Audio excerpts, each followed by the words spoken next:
Hello. आज हम करेंगे section 5 of the limitation act. ठीक है।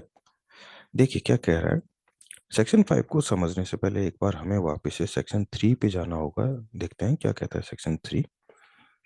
सेक्शन 3 जो टाइटल है बार ऑफ द लिमिटेशन, क्या कह रहा है। Subject to the provisions contain in section 4 to 24 inclusive means 4 to 24 में बात कर रहे हो लेकिन वो दोनों इंक्लूड है। देखते हैं क्या कह रहा है।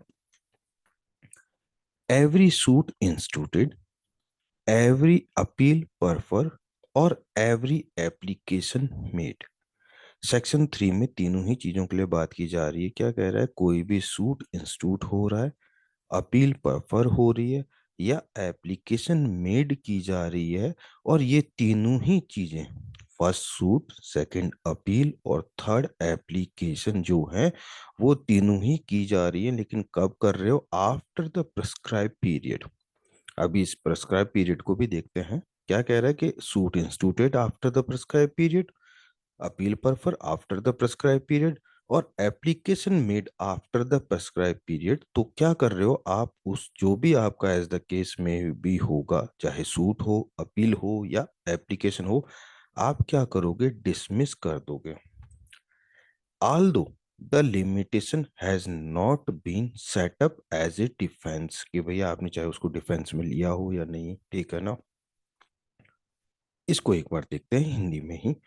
धारा 4 से 24 तक जिसके अंतर्गत ये दोनों धाराएं आती हैं, अंतर्विष्ट उपबंधों के अधीन यह है कि विहित काल के पश्चात, अभी ये विहित काल प्रिस्क्राइब पीरियड अभी अपन इस पे बात करेंगे, पश्चात हर संस्थगित वाद, की गई अपील और किया गया आवेदन। आप क्या कर रहे हो, विहित काल के पश्चात और संस्कृत वाद कर रहे हो। आप विहित काल के पश्चात क्या कर रहे हो, अपील कर रहे हो।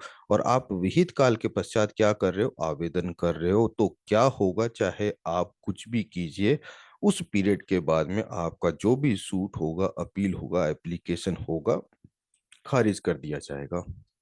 ये भी प्रतिरक्षा के तौर पे परिसीमा की बात उठाई ना गई हो, ठीक है। अब देखते हैं क्यों।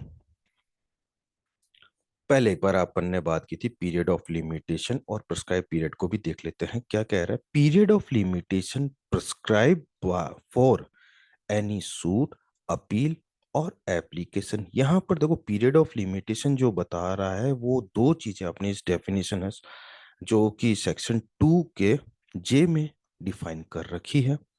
और इसी में वो चीज बता रहा है कि पहले तो भैया ये जो पीरियड ऑफ लिमिटेशन है ये किसके लिए है, ठीक है। और दूसरी चीज ये कहां पर पाई जा रही है, ठीक है ना। दोनों चीजें बता रही। क्या कह रहा है, period of limitation prescribe for any suit, appeal और एप्लीकेशन। किसके लिए मिल रहा है भैया, ये पीरियड ऑफ लिमिटेशन आपके सूट के लिए मिल रहा है, आपकी अपील के लिए मिल रहा है और आपकी एप्लीकेशन के लिए मिल रहा है, तीनों चीज। और कहाँ पे मिल रहा है भैया, बाय द शेड्यूल मींस आपको अगर ये जो पीरियड ऑफ लिमिटेशन है वो जो स्पेसिफाइड कर रखा है वो कहाँ पर है, बाय द शेड्यूल। ओके, इसी को हिंदी में देख लेते हैं।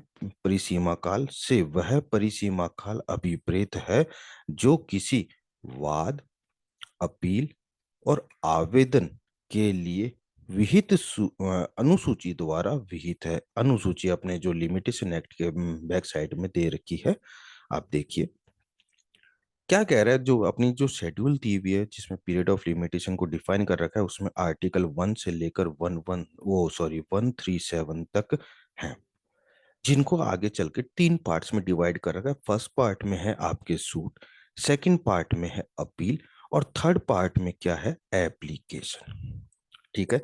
आर्टिकल जो सूट से रिलेटेड है, जहां पर सूट से रिलेटेड पीरियड ऑफ लिमिटेशन को डिफाइन कर रखा है, वो कहां से कहां तक है, आर्टिकल नंबर 1 से लेकर 113। आप अपने पेरेक्ट के वेबसाइट में जाइए और शेड्यूल में चेक कीजिए, जिसका मिनिमम पीरियड क्या है, 1 ईयर से, और मैक्सिमम पीरियड कितना है, 30 ईयर्स है। ओके, ठीक सेकंड पार्ट में आते हैं जो स्टार्ट होता है अपील के लिए, और आर्टिकल 114, 115, 116 और 117 है। टोटल चार पार्ट्स हैं, चार आर्टिकल्स हैं।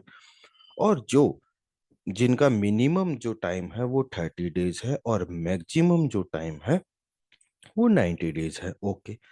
एप्लीकेशन जो इसका थर्ड पार्ट होता है वो एक स्टार्ट होता है 118 से लेकर 137 तक। इसकी हेडिंग जरूर एप्लीकेशन से डील कर रही है, लेकिन जब अपन एप्लीकेशंस के पार्ट को अंदर जाके देखते हैं तो वो दो पार्ट्स में डिवाइड हो रहा है कि कुछ एप्लीकेशन जो हैं अदर देन ऑर्डर 21 में लग रही हैं। मींस कि भैया आप जो एप्लीकेशन लगा रहे हैं वो ऑर्डर 21 से रिलेटेड नहीं है। और सेकंड जो पार्ट है आपका वो जा रहा है आपका एजुकेशन से रिलेटेड है कि भैया ये जो है, ठीक है। इस वाले पार्ट में जो अदर देन है उसमें जो पीरियड ऑफ लिमिटेशन दिया हुआ है वो डेज में है। सेकंड जो ऑर्डर 21 से रिलेटेड कर रहा है वो ईयर्स में है। इसी को एक बार और ओपन करके देखते हैं। जो सूट से रिलेटेड है, अगर आपने जो पीरियड ऑफ लिमिटेशन के पार्ट्स को देखा था, मैंने इसको और थोड़ा सा क्लियर कर दिया। जो सूट से रिलेटेड है वहां पर पीरियड ऑफ लिमिटेशन किस में दिया हुआ है, ईयर्स में है। अपील की बात करते हैं तो वहां पर डेज किस में है, वो सॉरी पीरियड ऑफ लिमिटेशन किस में है, डेज में है। जब अपन एप्लीकेशन की बात करते हैं तो ये आगे चल के दो पार्ट्स में डिवाइड हो रहा है। जो अदर देन ऑर्डर 21 है उसमें किस में लग रही है, इन डेज में लग रही है, ठीक है। और जो ऑर्डर 21 में है वहां पर किस में लग रही है, इन ईयर्स में लग रही है। बोले ठीक है। अब आ जाता है सेकंड नंबर पे आपका prescribe period. Means the period of limitation computed in accordance with the provision of this act। कि भैया आप इसको कंप्यूटेट कर रहे हो और कैसे कर रहे हो, जो कि with the provision of this act means limitation act के द्वारा ही इसको कंप्यूटेशन किया जा रहा है। विहित काल अभी देखते हैं। विहित काल से वह परिसीमा काल अभिप्रेत है जो उस अधिनियम के उपबंधों के अनुसार सगणित परिसीमा काल हो। अब ये सगणित का कहां से आ रहा है देखते हैं। ये है अपने लिमिटेशन एक्ट के चैप्टर्स का पार्टीशन, ठीक है, जो कि अपने सेक्शन 1 से लेकर टोटल सेक्शन है 32 तक दे रखे हैं। और वो टोटल 5 पार्ट्स में डिवाइड हैं, ठीक है ना। Part number 1, second, third, fourth और फिफ्थ। जो इसका थर्ड पार्ट है वो इस डील कर रहा है computation of the period of limitation, ठीक है, जो कि 12 से लेकर 24 तक के डील कर रहा है। लेकिन इन एक्चुअल में वो सेक्शन 4 से ही स्टार्ट हो जाता है। देखेंगे वो उसका अलग से वीडियो बनता है, ठीक है ना।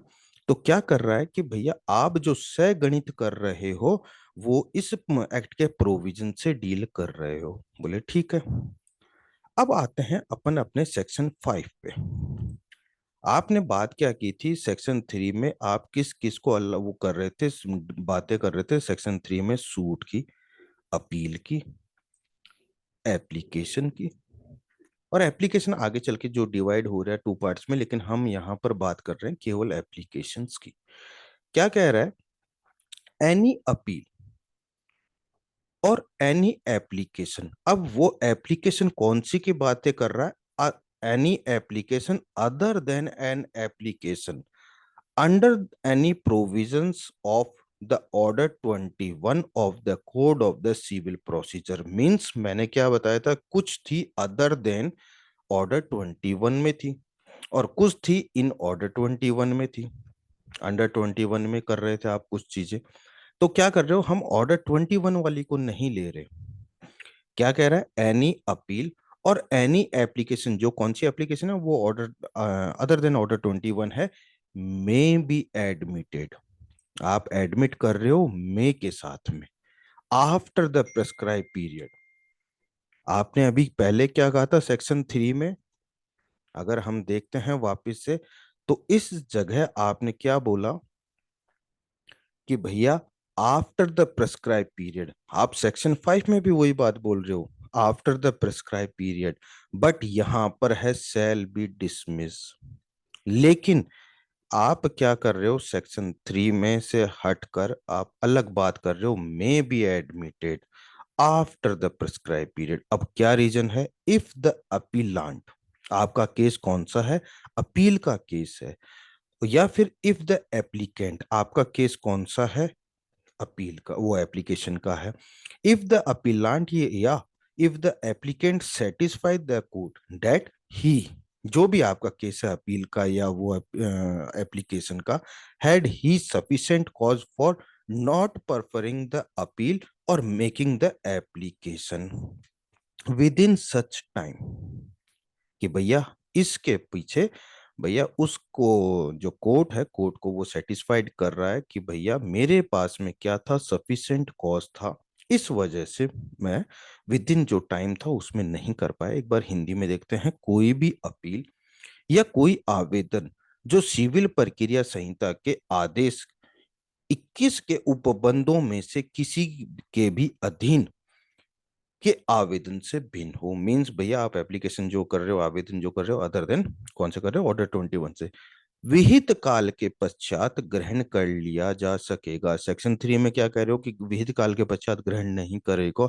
लेकिन ये क्या कह रहा है, यदि अपीलार्थी, आपका केस कौन सा है, अपील का है, और आवेदक आपका केस कौन सा है, आवेदन का है, न्यायालय का यह समाधान कर दे कि अपीलार्थी या आवेदक के पास ऐसे काल के भीतर अपील या आवेदन जो भी आपका केस है न करने के लिए पर्याप्त हेतु था। कैसे, वापिस से उसी शेड्यूल पे आते हैं और साफ कहते हैं, देखते हैं कि भैया आपने बात की थी सूट की, आपने बात की थी अपील की, आपने बात की थी एप्लीकेशन अदर देन ऑर्डर 21, और आपने बात की थी एप्लीकेशन अंडर ऑर्डर 21। बोले ठीक है। अब इन दो जो थे आपके पार्ट्स, इनमें जो पीरियड ऑफ लिमिटेशन दिया हुआ था वो था ईयर्स में, लेकिन जो अपील और जो एप्लीकेशन अदर देन ऑर्डर 21 में है भैया, मिनिमम और मैक्सिमम जो भी टाइम दिया हुआ है वो कितना है, टोटली डेज में है। देखिए, ईयर्स में और ईयर्स में, लेकिन यहाँ पे जो टाइम दिया हुआ है अपील में और एप्लीकेशन में, मिनिमम और मैक्सिमम जो टाइम है वो टोटली किस में चल रहा है, डेज में है। अगर क्या हुआ कि भैया जिस दिन अपन को अपील करनी थी या कोई एप्लीकेशन लगानी थी, घर से निकले और कुछ दूर चलते ही कार से अपना एक्सीडेंट हो गया और पिछले 6 महीने से अपन क्या है, हॉस्पिटलाइज हैं। अब आपके इधर 6 महीने हॉस्पिटल में हो और भैया कोर्ट को कैसे सेटिस्फाई करोगे, तो उस टाइम पे कहोगे सर ये तो डेज में थी, तुरंत निकल गया और मैं पिछले 6 महीने से हॉस्पिटल में हूँ, तो कोर्ट क्या होगा, सेटिस्फाइड होगा और आपको अलाउ करेगा।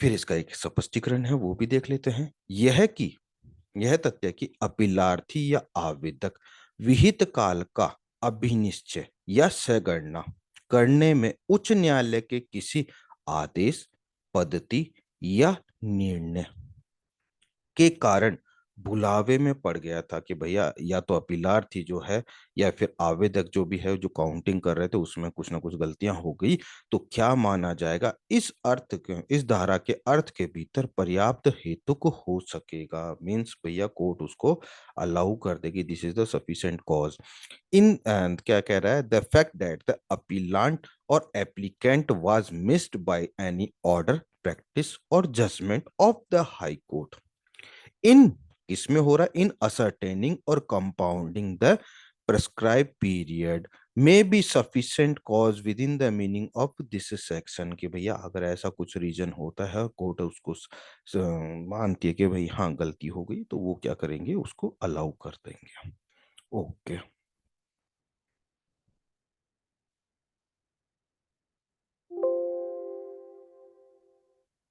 ये आपका सेक्शन 5 हो गया है।